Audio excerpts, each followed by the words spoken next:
As YouTube boxing has been steadily growing, the events surrounding them has been improving as many more influencers establish their name in the game. With MisFits Series 4, we got to witness perhaps the best YouTube fight card in the history of YouTube boxing so far. From the first fight to the main event, the seats were filled waiting to see each fight unfold. Who can blame them when the fight card consists of names such as Slim, Salt Poppy, and the one and only Swarms. In today's video, we'll go over what happened in MisFits Series 4 event, giving you a summary of each and every fight of the event. Taylor versus Virgo. Starting off the fight card, we have MMA fighter Anthony Pretty Boy Taylor up against pro boxer Idris Virgo. Before this fight, Pretty Boy was yapping his mouth at just about anyone ranging from KSI to Vidal Riley, so he would surely back himself up, right? While he did progress from his last fight, it wasn't enough to outbox his opponent. Taylor comes out hot at the start, putting pressure on Virgo, but it doesn't end up in his favor. In just the second round, he would begin gassing out, and this is where Virgo took advantage of his inexperience in the boxing ring. With many jabs and hooks to the body, Virgo weakened Taylor down as his poor cardio was already a weakness. In Anthony's defense, his opponent is not new to boxing at all. In fact, he has a record of 12 wins and 0 losses in professional boxing and has the most experience in the ring out of everyone on the fight card. Some may wonder why he's even fighting with influencers way below his league.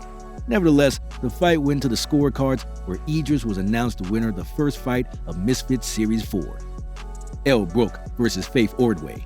Next up on the fight, we have adult actress Elle Brooke and innocent TikTok star Faith Ordway. This wasn't Elle's first fight, as she secured a win back in July against AJ Bunker, but it was Faith's debut as a boxer. Faith did have a height and reach advantage over Elle, making this one an interesting fight to see. It was clear from the start that the adult film star was hungrier for the win as she came out guns a-blazing. Small but vicious, she forced Ordway into a brawl and made her lose all her technicals, making it a stressful situation for her. This has to be one of the most insane starts for any YouTube boxing fight, and it makes it crazier knowing Elle was yelling "boom" with each punch. She did manage to knock down Faith in the first round, and they both brawled with bloody noses until the referee had to stop the fight in favor of Brooke. Faith did manage to break Elle's nose, but in the end, the OF secured the win. Taylor versus Swarms.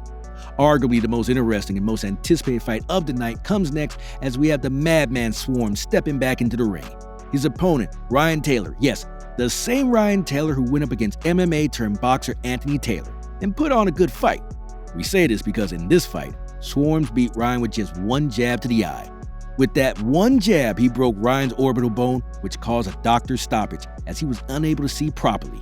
A huge victory for Swarms, as he was coming off his loss against KSI and has redeemed himself in the least expected way possible. However, Taylor did comment on the win, letting Swarms know this is not a real win, so we may see these two back in the ring sometime soon. Nonetheless, we are definitely excited to see more from the one-punch madman, Swarms. Make sure to drop a like and consider subscribing for more content like this. We also have a Patreon if you would like to support the channel. The link is in the description. B-Dave versus Pineda. As Swarms celebrated his W, the crowd waited in anticipation to see who B-Dave's mystery opponent was. As suspense struck the arena, the crowd went wild once they found out the mystery fighter was none other than Luis Pineda, one of the most insane and arguably the best comeback fights we will ever see in YouTube boxing.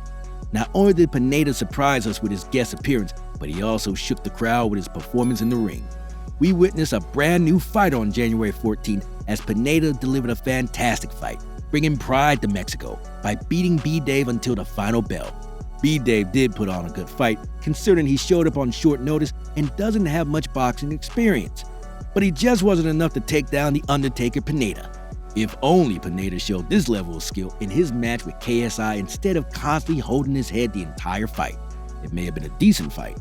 Either way, we are stoked to see Pineda redeem himself on MisFits, and would love to see him in future MisFits fights. Salt Poppy versus Bruckner. The self-proclaimed Jake Paul Kryptonite, Super Salt Poppy, was up against Josh Bruckner in the next matchup.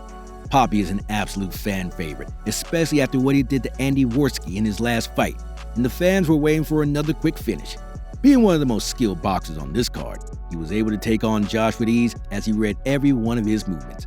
Poppy made sure to have some fun in the ring as he showboated around the first round, showing just how confident and relaxed he was.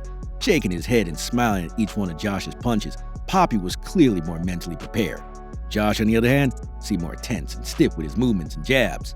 In the second round, Poppy was able to finish Josh by countering with a brutal straight left hand that sent him to the canvas. With Josh being unable to get up, Super Salt Poppy was announced the winner, adding another KO to his record. I think it's safe to say that it doesn't really matter how built the fighter is after watching this display of talent from the Salt Man himself. Slim versus Zanetti. It's now time for the co-main event, and it was a highly anticipated one. The Hitman, the champion, Slim was up against the amped up and wild Tom Zanetti. As in many of his fights, Slim was once again considerably smaller than his opponent. Tom was beefy and packed on a lot of muscle compared to Slim's slim, pun intended, frame. This would end up causing a problem for him later in the rounds, as Tom only gets knocked down once in the entire fight but quickly gets back up. With every punch, no matter how hard, Tom smiled back at Slim, making him look like a lunatic ready for more. A knockout was looking unlikely for the Hitman, but he was winning points-wise. Slim had the first 2 rounds in the bag, but it was in the third round that things got shaky. Zanetti landed the multiple shots on Slim, almost knocking him out, but he managed to stay on his feet. It was safe to say Tom had that round in his favor. The fight would end up going to the scorecards, where Slim is crowned the champ. We do want to give much credit to Tom. Many, including us, did not expect him to come out and perform as well as he did. We for sure would love to see him in another Misfits matchup in the future. KSI versus Temper. It's time. The fight of the night. The Nightmare KSI versus Faze Temper. Although he fought 2 people on the same night, Faze Temper was finally a decent opponent for KSI to show how much better he has gotten. Don't get me wrong, fighting 2 people on the same night is very impressive, but they didn't really test JJ in any way. Swarms had no boxing experience beforehand, and Pineda seemed confused as he scratched his head the entire fight. Although KSI was supposed to fight Dylan Dennis, Temper was still a great opponent for him. Maybe even better than Dennis himself. His fighting style is similar to Dennis, as he's a southpaw, and KSI has said he's been training for that style of opponent. However, Temper had the height and reach advantage over JJ, which made this an interesting matchup. Temper has the skills, but clearly not enough on January 14th to beat the Nightmare. During the fight, KSI seemed more calm and focused, whereas Temper seemed stiffer and would clearly get nervous each time pressure was put on him. In just the first round, KSI sensed this and tested Temper with a fake out and noticed he didn't move, so he tested him once more and he still didn't move. That's when he went in for the kill with a straight jab with his right hand and sent the Faze member to the canvas with a left hook. With Temper struggling to get up, the referee called the match off, and KSI was the victor of MisFits Series 4. Thanks for watching our breakdown of MisFits Series 4. If you enjoyed the video, please drop a like and consider subscribing for more content like this. We also have a Patreon if you would like to support the channel. Link is in the bio.